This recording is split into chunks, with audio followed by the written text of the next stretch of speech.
আসসালামু আলাইকুম, আশা করি সবাই ভালো আছেন। তো চলেন আজ আমরা সিএসএস এর একটা মজার বিষয় দেখি, সিএসএস এর হোভার ইফেক্ট। ওকে, তো এর জন্য আমি আগে থেকে একটা hover.html এর একটা ফাইল ক্রিয়েট করে রেখেছি সিএসএস টিউটোরিয়ালস এই প্রজেক্ট ফোল্ডারের মধ্যে। ঠিক আছে, তো এখানে আমি সিম্পল HTML এর বেসিক স্ট্রাকচারটা নিয়ে রেখেছি, আর এর বডির মধ্যে আমি তিনটা ট্যাগ নিয়েছি, একটা h2 ট্যাগ, একটা p ট্যাগ এন্ড একটা বাটন ট্যাগ। ঠিক আছে, এটার আউটপুট আপনি এখানে দেখতে পাচ্ছেন। আর সিম্পল বডি হেড ট্যাগের মধ্যে আমি আরেকটা ট্যাগ নিয়েছি, স্টাইল ট্যাগ, যেখানে আমি ইন্টারনাল সিএসএস ইউজ করব আমরা। ঠিক আছে, সো এই হচ্ছে সিম্পল এই পর্যন্ত আউটপুট এটা। তো আমরা সিএসএস যেহেতু হোভার ইফেক্ট শিখবো আজকে, তো এটার আগে আমাদের একটু ক্লিয়ার হওয়া দরকার যে হোভার জিনিসটা আসলে কি। হোভার জিনিসটা একদম সহজ, একটা সিম্পল জিনিস। ধরেন আমরা যে আমাদের কার্সার পয়েন্টারটা থাকে, আমরা যখন ওয়েব পেজ বা ওয়েবসাইট ব্রাউজ করি, আমরা বিভিন্ন জিনিসের উপরে আমাদের এই কার্সার পয়েন্টারটা নিই, তাই না?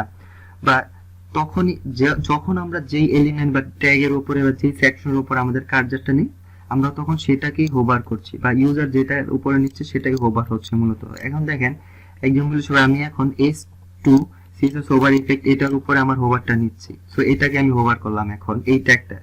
তো আমি পি ট্যাগের মধ্যে এখন হোভার নিলাম, সো এটা এখন হোভার করলাম। আমি বাটন ট্যাগের উপরে হোভার কার্সার পয়েন্টার নিলাম, এটা আমি হোভার করলাম।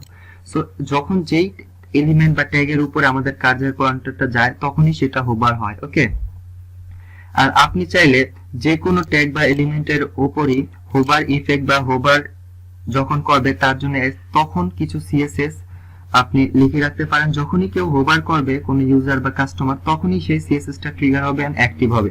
আদারওয়াইজ সেই সিএসএসটা কিন্তু মানে সব সময় দেখা যাবে না। ওকে, তো দেখেন, আর প্রত্যেকটা ট্যাগ বা এলিমেন্টেরই কিন্তু ডিফল্ট কিছু হোভার থাকে। ঠিক আছে, কিছু না কিছু হোভার হয়তো থাকে, সিম্পল কিছু হোভার।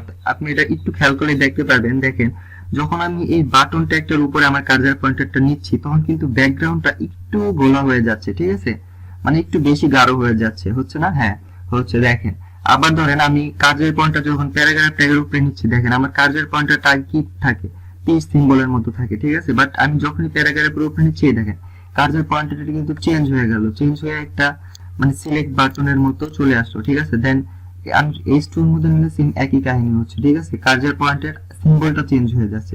সো এখানে ডিফল্ট কিছু হোভার ইফেক্ট দেওয়া আছে। আপনি চাইলে আপনার ইচ্ছা মতো সিএসএস এর যতগুলা প্রপার্টি আপনি জানেন, সবগুলা যে কোনো কিছু আপনি হোভার ইফেক্টের মধ্যে দিতে পারেন। ঠিক আছে, তো চলেন, আশা করি আমরা এটা লজিকটা বুঝতে পারছি হোভারের। তো চলেন আমরা একটু প্র্যাকটিক্যাল দেখি এখন।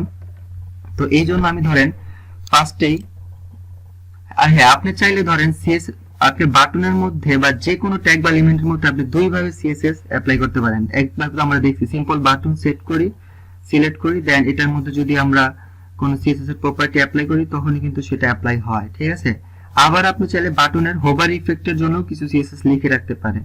যখনই কেউ হোভার করবে তখনই সেটা অ্যাক্টিভ হবে। ধরেন আমি এই বাটনের ফন্ট টেক্সটটা কি কালার আছে, ব্ল্যাক আছে এখন। ঠিক আছে, তো এটা ব্ল্যাক দিব।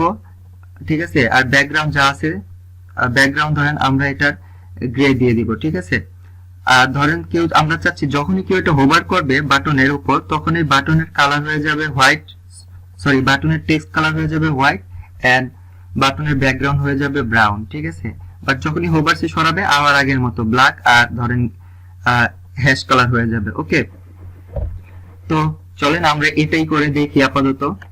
সিম্পল আমি এই জন্য বাটন এটা আমি লিখলাম। ঠিক আছে, সিলেক্ট করলাম। এখন ধরেন এটাকে আমরা ডিফল্ট ভাবে কিছু সিএসএস দিয়ে নিই, আর এর জন্য আমরা বাটন কালার দিই। আচ্ছা, কালারটা আছে ফন্ট ওয়েট আমরা বল দিই,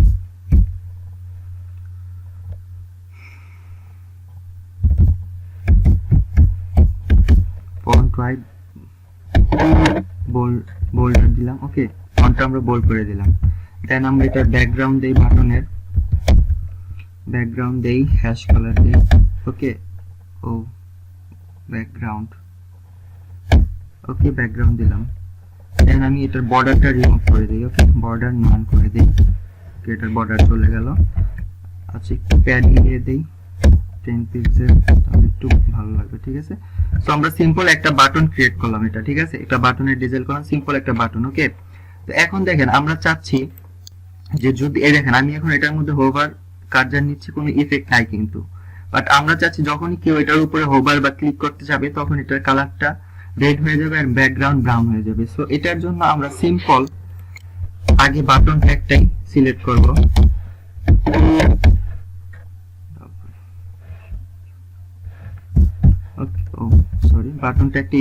বাটন ট্যাগটা সিলেক্ট করলাম। দেন এটার মধ্যে আমরা এইভাবে যদি লিখি ডাইরেক্ট অ্যাপ্লাই হয়ে যাবে। আমরা সিম্পল একটা কলম দিব ট্যাগের পরে, বাস আপনি বাটন যদি যে কোনো ট্যাগ সিলেক্ট করতে পারেন এখানে, জাস্ট ট্যাগের পরে সিম্পল একটা ক্লোন, অথবা আপনি ক্লাস সিলেক্ট করতে পারেন, ক্লাসের পরে সিম্পল একটা ক্লোন, অথবা আপনি আইডি সিলেক্ট করতে পারেন। ঠিক আছে, আইডি থাকলে আপনার এখানে হ্যাশ থাকবে, আপনার ক্লাস হলে এটা কি হবে, ডট দিয়ে হবে। বাট যাই হোক, ক্লাস সিলেক্টর হোক, ট্যাগ সিলেক্টর হোক, আইডি সিলেক্টর হোক, সিম্পল যেই সিলেক্টর হোক সামনে একটা ক্লোন দিবেন এন্ড সিম্পল হোভার, এই কথাটা লিখবেন। ঠিক আছে, এই কিওয়ার্ডটা লিখবেন। লেখার পরে আপনি এইটার মধ্যে সেম সিস্টেমে আপনি সিএসএস এর যত প্রপার্টি ভ্যালু জানেন এখানে যা লিখবেন তাই হোভার করলেই এটা অ্যাক্টিভ হবে। তো চলুন আমরা দেখি এটা। এই জন্য আমি ধরেন আমি বলছিলাম এটা যখন হোভার করে এটা আমরা কালার চাচ্ছি হোয়াইট। ওকে, সো কালার আমরা হোয়াইট দেই, কালার হোয়াইট দিলাম, হেক্সা কোড ইউজ করলাম আমি। ঠিক আছে, দেন ব্যাকগ্রাউন্ড দিচ্ছি আমি ব্রাউন। ওকে, ব্রাউন। সো এখন দেখেন যখনই কেউ এটা হোভার করবে তখন এটা কালার হয়ে যাবে কি হোয়াইট এন্ড ব্যাকগ্রাউন্ড হয়ে যাবে ব্রাউন। দেখছেন আমি এটা হোভার করলাম সিম্পল, এটা ব্যাকগ্রাউন্ড হয়ে গেল ব্রাউন এন্ড কালার ফন্ট টেক্সটের কালার হয়ে গেল হোয়াইট। ওকে, সিম্পল। আমি যদি চাই দেখেন এটা কার্সার পয়েন্টারটা কি, একটা তীর সিম্বলের মধ্যে আছে, তীর সিম্বল। ঠিক আছে, আগে যেটা থাকে ডিফল্ট ভাবে সেটাই আছে। তো আমরা চাচ্ছি এটাও যদি আমরা চেঞ্জ করে দেই তাহলে আমরা সিম্পল কার্সার লিখে পয়েন্টার লিখে দেব। ওকে, তো এখন দেখেন এটা একটা হ্যান্ড আইকন আছে না, হ্যান্ড সিম্বলের মতো হয়ে যাবে। ঠিক আছে, এখন তিনটা সিএসএস প্রপার্টি আমরা অ্যাপ্লাই করলাম হোভার ইফেক্টের মধ্যে। একটা হচ্ছে কালার, একটা হচ্ছে ব্যাকগ্রাউন্ড, একটা হচ্ছে কার্সারের। ঠিক আছে, কার্সারের আইকনটা। তো দেখেন আমরা যখনই হোভার করছি একই সাথে এটা ব্যাকগ্রাউন্ড ব্রাউন হচ্ছে, কালার হোয়াইট হচ্ছে এন্ড কার্সার পয়েন্টার হয়ে যাচ্ছে। ঠিক আছে, সো এখানে মাত্র আমরা তিনটা দিলাম। সো আপনি চাইলে যত খুশি তত আপনি সিএসএস প্রপার্টি এই ব্লক অফ স্টেটমেন্টের মধ্যে দিতে পারেন। সেটা যখনই হোভার করবে তখন এটা অ্যাপ্লাই হয়ে যাবে। ঠিক আছে, আবার আপনি যদি চান যে আপনি বাটনের যে ডিফল্ট থাকবে সেটা যদি না দেন সমস্যা নেই, আপনি শুধু হোভার ইফেক্ট ইউজ করতে পারেন। ঠিক আছে, দেখেন এখন এটা নরমাল বাটন আছে। ঠিক আছে, আগে ডিফল্ট যে স্টাইলটা ছিল বাটনের সেটা আছে, এখানে শুধু বাটন ডট হোভার আছে। ঠিক আছে, তো এখানে হোভার করলে আমাদের শুধু এইটুকু ট্রিগার হবে, তখন এইটুকু অ্যাপ্লাই হয়ে যাবে। দেখেন আমরা হোভার করলাম সিম্পল, এটাই অ্যাপ্লাই হয়ে গেল। সো ডিফল্ট ভাবে যেটা আছে, ডিফল্ট ভাবে কিছু দিতেও পারেন না দিতে পারেন, এটা বাধ্যতামূলক না। ঠিক আছে, সো ডিফল্ট ভাবে থাকলে ওইটা তো থাকবেই। দেন হোভার যখন করবেন সেটাও আপনার অ্যাপ্লাই হবে। ঠিক আছে, হোভারের জন্য আলাদা যে কোনো কিছু দিতে পারেন, এগুলোকে ওভাররাইড করে দিতে পারেন, নো প্রবলেম প্রপার্টি গুলাকে। সো এটা তো আমরা সিম্পল বাটন দিয়ে দেখলাম। আপনি কিন্তু এরকম না শুধু বাটনের মধ্যে হোভার ইফেক্ট দিতে পারবেন, আপনি যে কোনো tag, P tag, h2 tag, from tag, মানে HTML এর যত ট্যাগ আছে, ঠিক আছে, ডিপ ট্যাগ, সবকিছুতেই আপনি হোভার ইফেক্ট দিতে পারেন। আর এটা কিন্তু একদম সিম্পল, শুধু যে কোনো ট্যাগ সিলেক্টর নেন অথবা ক্লাস সিলেক্টর নেন অথবা আইডি সিলেক্টর নেন, সিম্পল সামনে শুধু কোলন এন্ড হোভার এই কথাটা লেখেন, তারপরে আপনি সেম সিস্টেম আগের মতো যা সিএসএস জানেন সেগুলো আপনি সিম্পল এখানে লেখেন, তখন সেটা হোভার করার পরেই অ্যাক্টিভ হবে। ঠিক আছে, এর আগে এটা হবে না। তো আমরা তো এটা বাটনে দেখলাম, চলেন আমরা আরেকটা ট্যাগেও দেখি। আমরা ধরেন h2 ট্যাগেও একটু সিএসএস অ্যাপ্লাই করে দেখি। ওকে, h2 এখন ধরেন আমরা চাচ্ছি যখন এটাকে আমরা ডিফল্ট কিছু দিব না, শুধু হোভার ইফেক্ট দিব। ওকে, এটাকে ধরেন আমরা হোভার যখন করবে এটা টেক্সট অ্যালাইন সেন্টার হয়ে যাবে যদি কেউ করে। দেখেন আমি এটার উপর হোভার করছি, এটা টেক্সট অ্যালাইন সেন্টার হয়ে যাচ্ছে। ওকে, এটা টেক্সট অ্যালাইন যখনই কেউ হোভার করছে এটা টেক্সট অ্যালাইন সেন্টার হয়ে যাচ্ছে। ওকে, তো এখন দেখেন আমরা প্যারাগ্রাফে কিছু দেই, সিম্পল পি ট্যাগ সিলেক্ট করলাম, আগে সরাসরি দিতাম, বাট এখন হোভার ইফেক্টের মধ্যে দিতে চাইলে আপনি সিম্পল কোলন এন্ড হোভার, একদম সিম্পল। ঠিক আছে, দেন আপনি আগের মতো সিএসএস দিয়ে যাবেন। আমরা চাচ্ছি যখন এটা কেউ কি বলে হোভার করবে এটা কালারটা ব্রাউন হয়ে যাবে, এটা দিয়ে দিলাম। দেন এখন দেখেন আমি হোভার করছি, প্যারাগ্রাফের টেক্সট ব্রাউন হয়ে যাচ্ছে, ফন্ট কালারটা। ওকে, সো এরকম আপনি যে কোনো ট্যাগে আপনি হোভার ইফেক্ট ইউজ করতে পারেন। আপনি একটা ডিফল্ট ডিফল্ট দিতে পারেন, ডিফল্ট তো একটা থাকবে যেটা সবসময় অ্যাপ্লাই হবে। আপনি চাইলে হোভার ইফেক্টের জন্য আলাদা কিছু সিএসএস দিতে পারেন, অথবা শুধু হোভার ইফেক্ট আপনি দিতে পারেন, ঠিক আছে। সো আপনার যেইভাবে লাগে সেইভাবে আপনি ইউজ করেন।